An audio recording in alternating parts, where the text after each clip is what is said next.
Dia kata singa takut kepada aku. Orang yang takutkan Allah, maka semua binatang dan orang akan takut kepada dia. Dia takutkan Allah, orang akan takut kita. Tak perlu takut kepada orang. Yang penting takut kepada Allah. Cinta kepada Nabi SAW. Nah, kalau dengar cerita pasal Rasulullah tak boring. Tapi kalau kita ulang banyak-banyak cerita berkenaan dengan hero-hero filem. Kalau kita buka satu cerita lah kan, berkenaan dengan pemimpin-pemimpin dunia zaman sekarang, buka sekali, buat daurah pasal pemimpin tersebut, cerita pasal kelebihan pemimpin tu. Mai kali kedua orang kata apa? Tak ada orang lain kan? Tak sampai kali kedua lagi, baru buat iklan. Orang dah koyak dah iklan. Tak usah panggil lah, tak usah cerita lah benda-benda gitu. Tapi pasal Rasulullah, tak ada orang yang boring. No? Sampai-sampai jawab azan. Ini kata kelebihan. Dan dalil kata, dalam Quran juga Allah Ta'ala sebut apa? Wa kullan naqussu 'alaika min anba'ir rusul ma nusabbitu bihi fu'adak. Maksudnya kami ceritakan kepada kamu, wa kullan naqussu 'alaika min anba'ir rusul. Kami ceritakan kepada kamu wahai Nabi SAW berkenaan dengan cerita-cerita nabi-nabi yang terdahulu. Untuk apa? Ma nusabbitu bihi fu'adak. Semata-mata untuk kuatkan hati kamu dan iman kamu. Kalau kata nabi-nabi dahulu, cerita-cerita berkenaan dengan mereka pun sudah menguatkan iman kita. Kalau kita dengar cerita berkenaan dengan mereka. Cerita Nabi Allah Daniel alaihi salam, yang mana dilemparkan di dalam telaga, yang ada 2 ekor singa dalam telaga tersebut.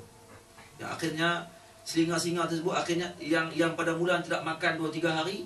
Bila Nabi Allah Daniel dilempar dalam telaga tadi, telaga yang nak bayang telaga kampung kita. Telaga di tempat kita jenis turun bawah gitu kan. Sama aja.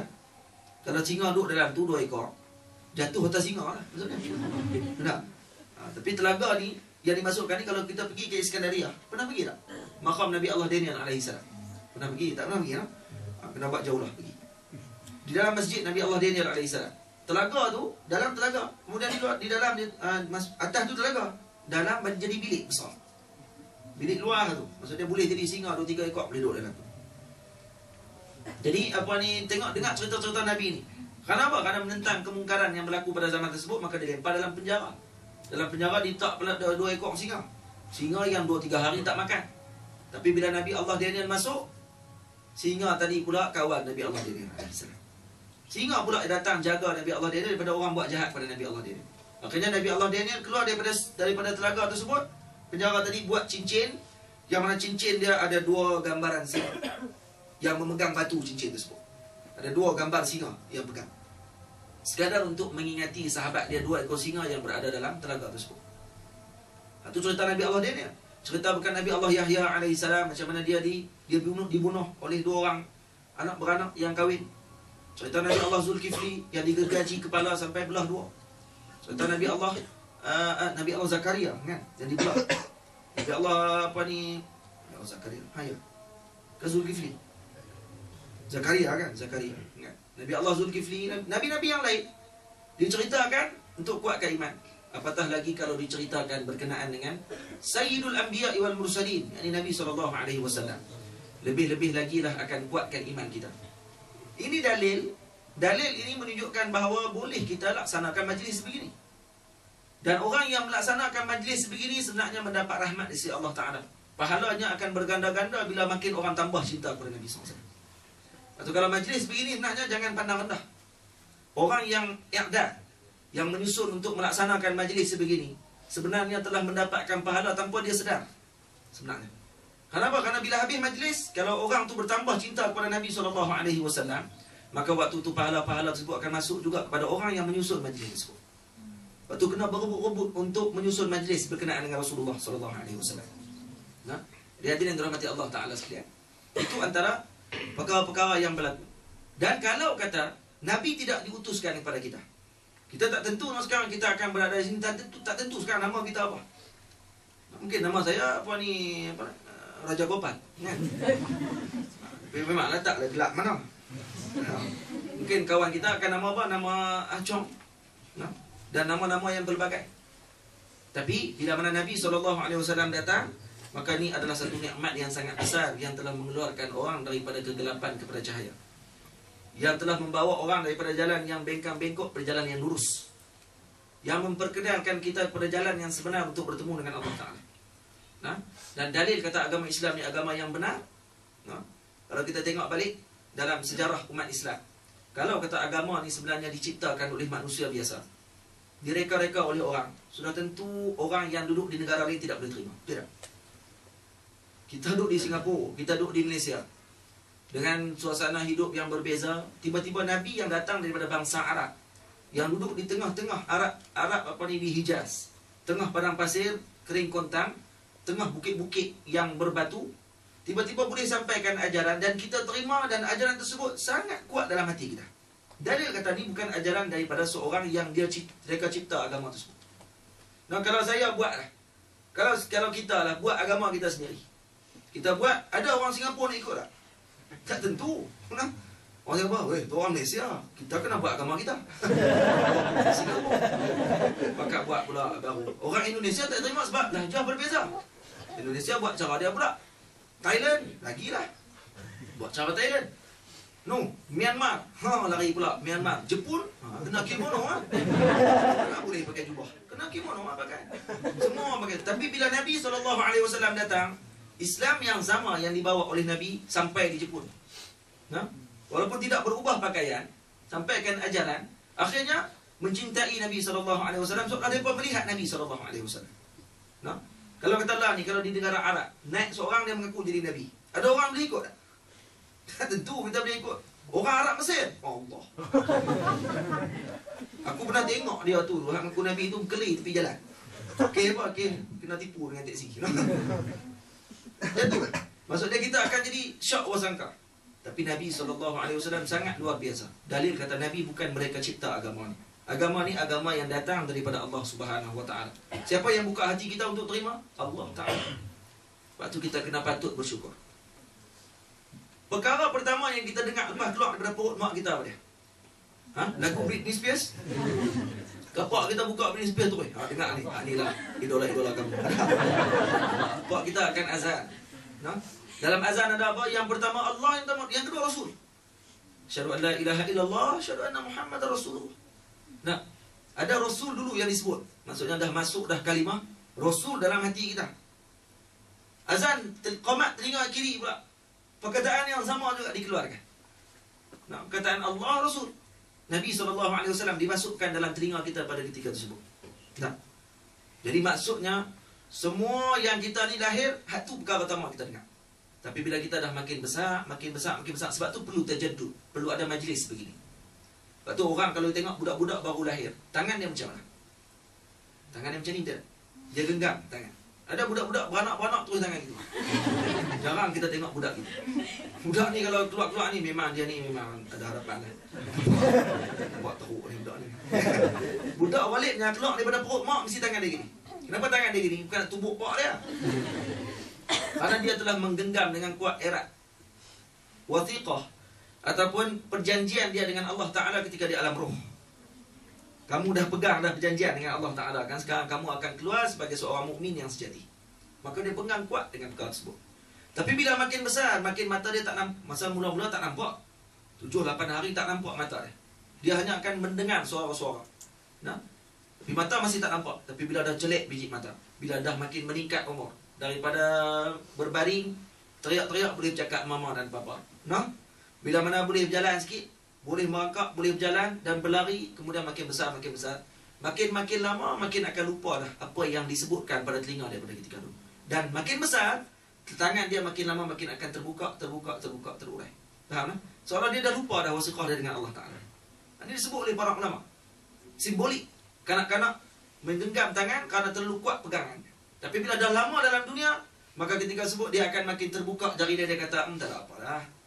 Dan waktu itulah kena genggamkan balik. Dengan apa? Dengan mengingati Nabi SAW. Lepas tu kalau orang tanya dekat kita, cintakan Allah dan cintakan Rasul, mana lebih aula? Mana patut didahulukan? Nak jawab yang ni takut jadi teruk. Nak jawab yang ni takut sana. Itu macam mana? Nak kata cinta Rasul saja? Jadi kata Syekh Jamal Faruq, dia kata apa? Antara cinta Allah dan cinta Rasul mana? Kena dua-dua sekali. Kena dua-dua. Sebab kalau orang nak beriman kepada Allah, dia tak boleh. Saya nak mengucap ni, saya nak masuk Islam. Kita mengucap Asyhadu an la ilaha illallah. Mak, ambil kopi ni buat main. Panggil mak dia dulu. Suruh main kopi sebab kawan ni nak masuk Islam ni. Kawan baru asyhadu an la ilaha illallah. Suruh main kopi, tanya pula, kenapa nak masuk Islam? Baru asyhadu an la ilaha illallah. Tak habis lagi pun. Dikira masuk Islam tak lagi tu? Tak dikira masuk Islam. Melainkan selepas selesai asyhadu an la ilaha illallah wa asyhadu anna sayyidana Muhammadar Rasulullah. Baru selesai iman kamu. Kalau tidak, kamu tidak akan dikira beriman lagi. Selagi mana tidak selesai dua kalimah ni sekali. Tak boleh selang dengan panjang masa dan tidak boleh selang dengan perkara-perkara yang tidak ada kaitan dengan perkara tersebut. Faham tak? Dalil kata apa? Dalil kata sangat besar. Cinta kepada Nabi SAW sebenarnya kena sekali kan. Cinta Allah dan Rasul kena sekali. Wal hakikatnya tetap kita akan kata Nabi adalah manusia. Ada orang kata tak perlu sambutlah maulid. Di Malaysia, untuk pengetahuan hadirin semua, ada seorang ustaz di Malaysia, wallahu a'lam daripada lepasan mana, kita pun tak tahu. Dia sebut apa? Dia kata yang kita nak sambut lebih-lebih sangat ni buat apa? Maulid Nabi ni. Nabi ni macam kita juga, dia kata. Berak kencing serupa dengan kita. Dia kata Nabi ni berak kencing macam kita. Yang kita nak sambut lebih-lebih buat apa? Ada lagi pula kata Nabi ni macam postman je. Tak postman? Postman kerja dia apa? Kerja dia hantar surat. Jadi bila hantar surat, nak kena jamu ayak tak dia? Tak ayak. Air. Nak kena jamu tak? Air dekat dia. Water. Jangan watermelon yang pula. Nak kena jamu tak? Tak kena jamu dah. Dia hantar kerja dia. Hantar surat. Lepas tu balik dah. Macam tu juga dia kata Rasul. Rasul kerja dia hantar wahyu. Selesai dapat kat kita. Yang kita nak agung lebih-lebih, nak jamu ayak, nak buat majlis, buat apa? Ada yang kata begitu. Ini orang-orang yang keluarkan kalam-kalam. Ini orang-orang yang halam hati dia sangat keras. Nah? Dan orang-orang ni bahasa jahatnya kita kata bodoh. Nah? Bodoh sombong. Bahasa teruk lagi, bengong. Bengong. Okay, apa? Okay, tidak tahu. Janibun Nabi. Kedudukan Nabi SAW di sisi Allah Ta'ala bagaimana? Dalam Quran, Allah Ta'ala bila sebut berkenaan Nabi Allah Adam AS. Bom ke apa? Ni sampai pukul berapa ni? Dah kena habis dah kan? Sampai pukul berapa ni? Tak kisah tu sampai pukul berapa? Sampai ke 12? Sepatutnya kata ambil isyak kan? Oh, tambah lagi. Patutnya pergi dapat makanan.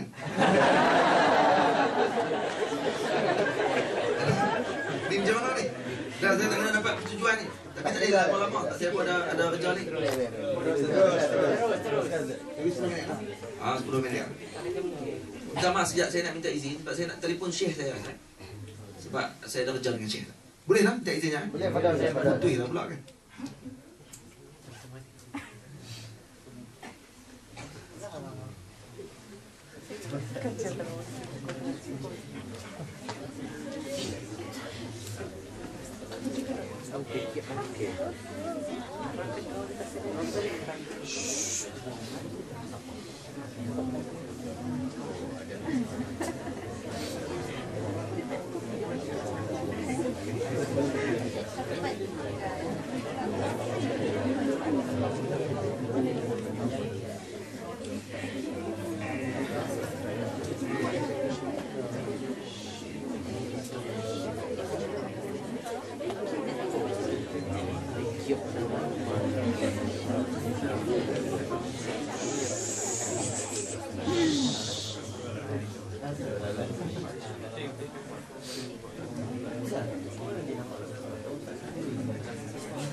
Baik, balik kepada Pak kita.